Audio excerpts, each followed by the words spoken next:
In Rome, a tourist will discover the Holy See, better known as Vatican City. This is the home of the Roman Catholic Church, where the Pope is based. Here, you'll find the Vatican Museums, with the Sistine Chapel inside, countless manuscripts and artwork, as well as St. Peter's Basilica. When in Rome, you'll certainly hear Italian and see Latin epigraphs and influence from not just the Catholic Church, but also the ancient Roman Empire. But look closer.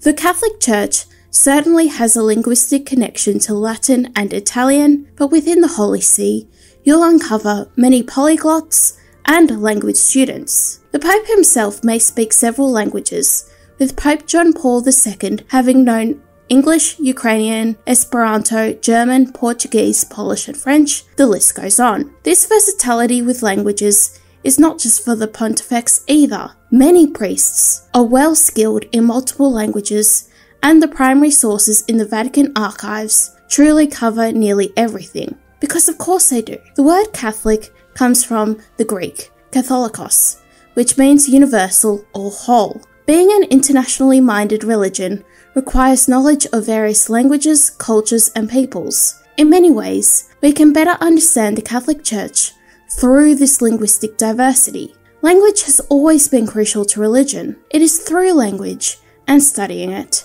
that we uncover the nuances in scripture, liturgy, theology, culture, and missionary efforts. This isn't just applicable to the Catholic Church either.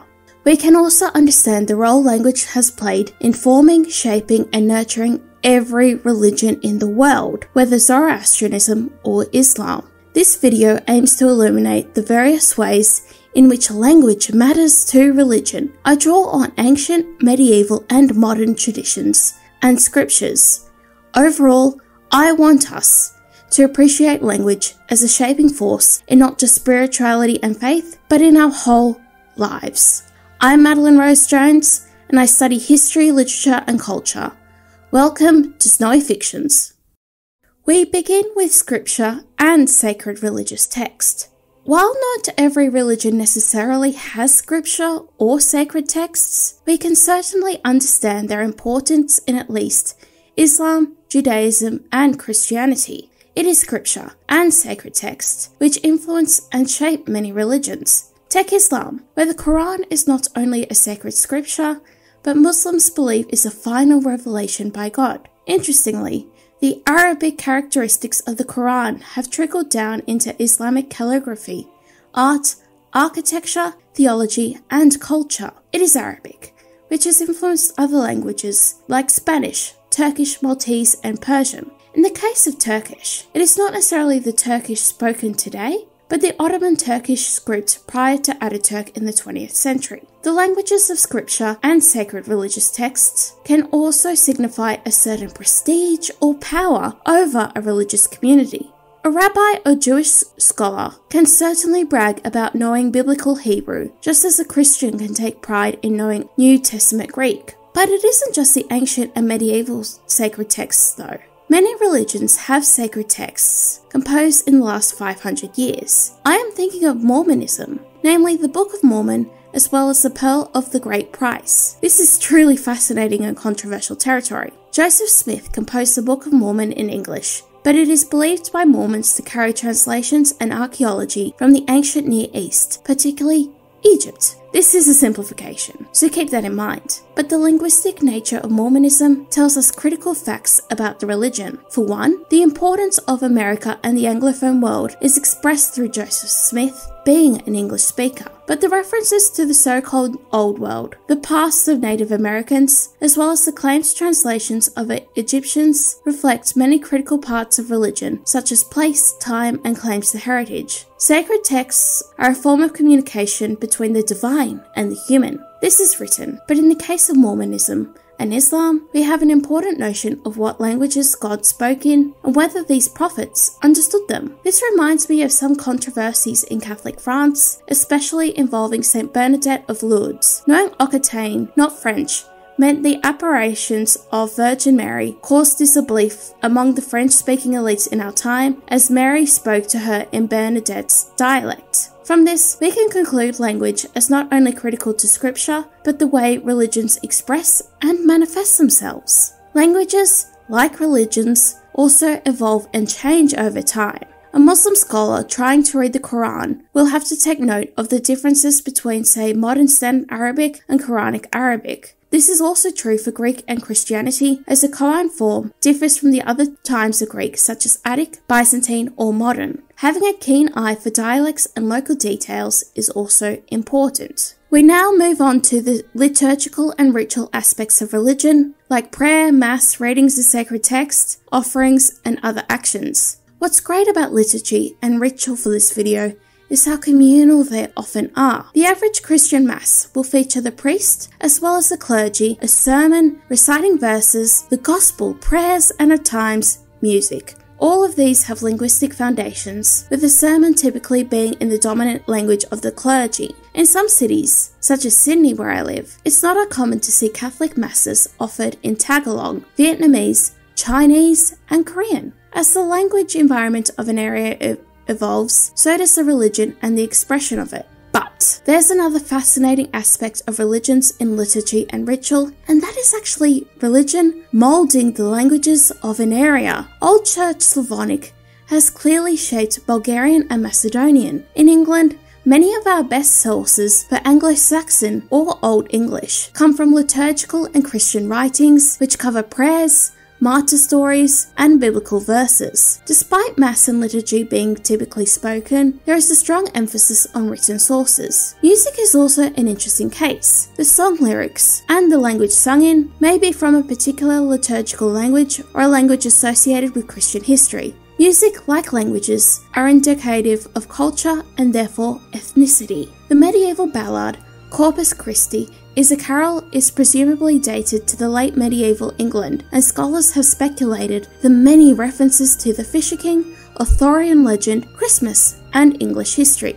In fact, a Christmas carol like We Three Kings or Hark the Herald Angels Sing reveals plenty about not just Christianity in the Bible, but also language, culture, and history.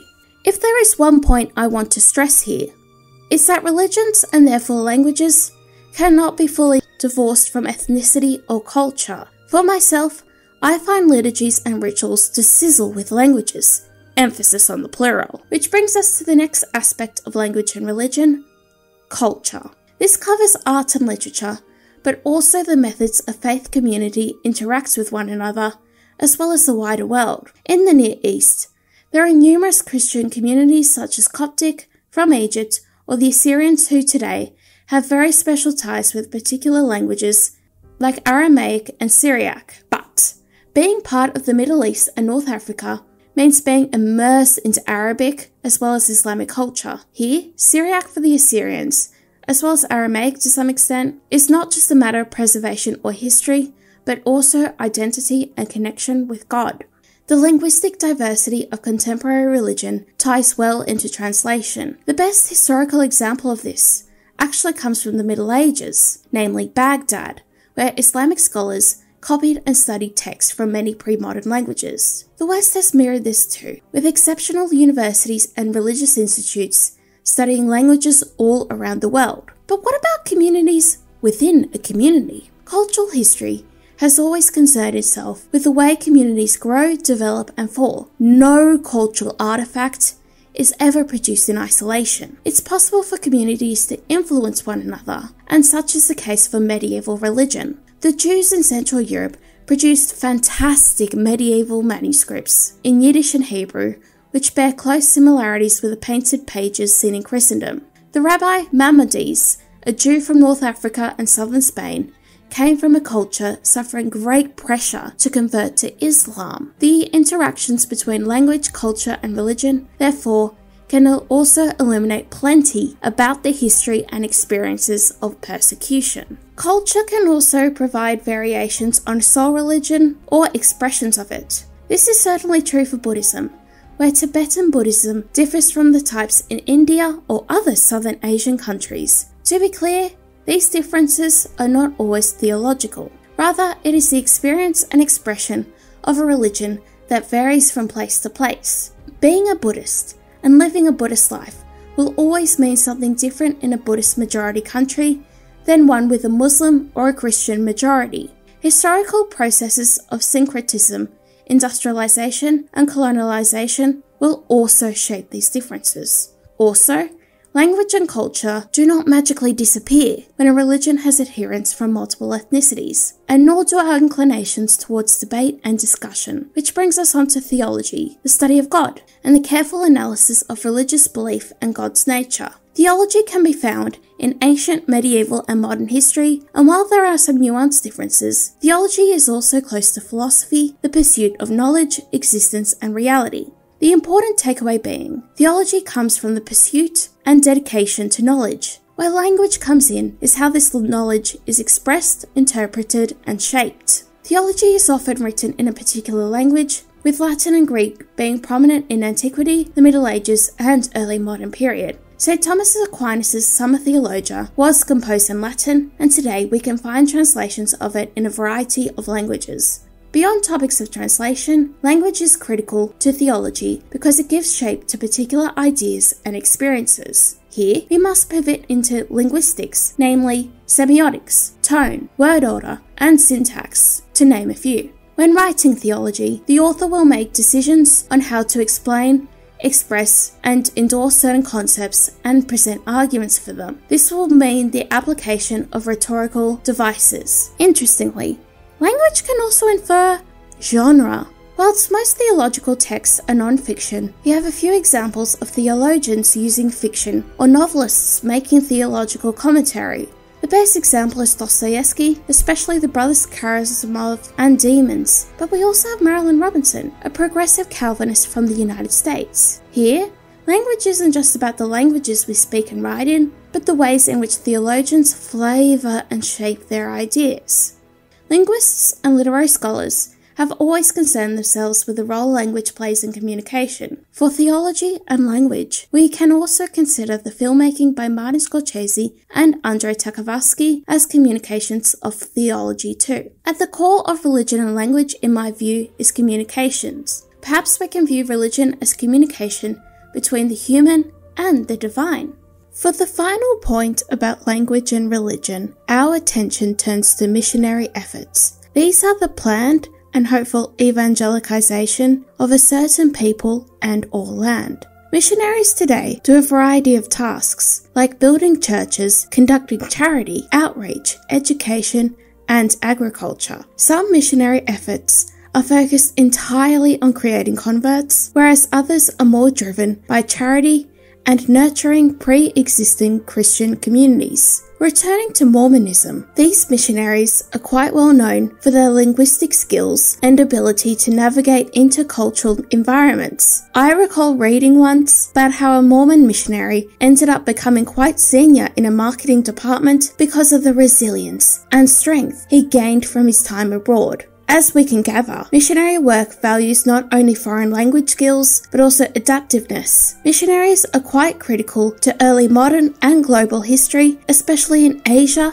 and the Americas. As I'm sure you've already gathered, missionaries are kind of strangers in a strange land, which carries its own challenges and opportunities. Few examples illuminate this better than the Jesuit mission founded by St. Ignatius of Loyola and a critical aspect to a modern global Catholic Church. Going to China and Japan required learning not only their languages, but also skills like calligraphy and other artistic fields. An unfortunate and tragic aspect of Christian history, especially the early modern Catholic Church, is the martyrdom of missionaries, as well as locals who adapted the faith. These experiences have certainly shaped the artistic and iconographic expression of Japanese Catholics today, with special feast days and paintings dedicated to these martyrs. Another interesting part of this missionary history, and one you find in Jesuit schools in Sydney today, is the emphasis placed on teaching foreign languages to teenage boys. They have an excellent coverage of not only French and Italian, but also German, Latin, Japanese, and Chinese. And let me tell you, as an Australian, this is well above the usual standard for a standard school. I hope to have communicated an aspect of religion and language you may have not previously considered. Ultimately, we can understand religion better by paying attention to language. Whether it is Christianity, Islam, or Buddhism, language can tell us more about not only the religion and its adherents, but also religion and humanity in general. For those interested in learning a language, I highly recommend the app Babbel, where I have an affiliate link below. I am also happy to recommend YouTubers like Ollie Richards, Metatrons Academy, and Lindy Boats, who have certainly assisted me in learning German and Russian. Further resources are provided below. I also have numerous videos and articles on language learning and the history of languages, particularly relating to literature and Russian. But back to you. What languages interest you? Comment below. I'd love to read your thoughts and start a discussion. Subscribe for frequent videos on history, literature, and culture. Here at Snowy Fictions, I promote the humanities as not only rewarding, but also critical to understanding the world around us. I hope for you to join this journey. A mailing list, links to creative writing classes, and my blog are all provided below. Thank you for watching, and I will see you soon.